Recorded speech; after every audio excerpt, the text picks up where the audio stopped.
Happy Friday, friends. Happy Friday. Today we are continuing this little mini series on triads. So last week we did interpersonal coping skills, people skills. This week we are doing conflict coping skills, or how we defend against disappointment. There are 3 ways that each Enneagram type can respond to disappointment: logical, reactive, or optimistic.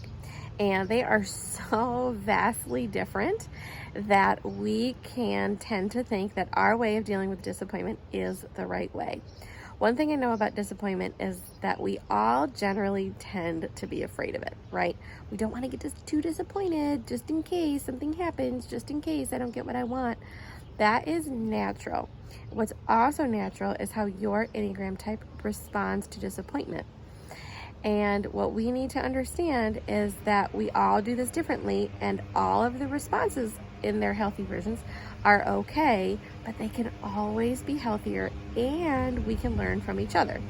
For example, when I was getting ready to do this video, I was fixing my hair in the mirror, and I noticed a couple gray hairs that I really would prefer not to be there, right?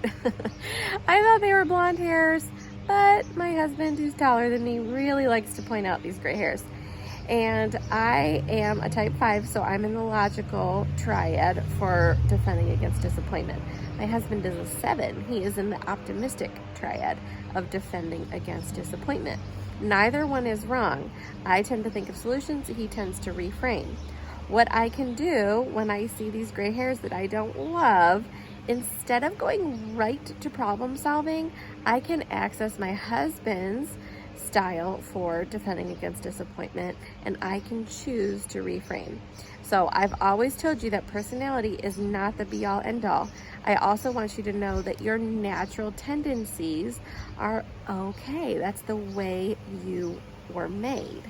We can also learn from each other and not just stick with our unhealthy responses. So head to the blog for healthy responses for every Enneagram type. Find out where your type lands in the conflict coping styles. And next week, come back for our relational styles, how we develop relationships based on our life's earliest relationships. Have a great weekend. Enjoy the sunshine. See you later.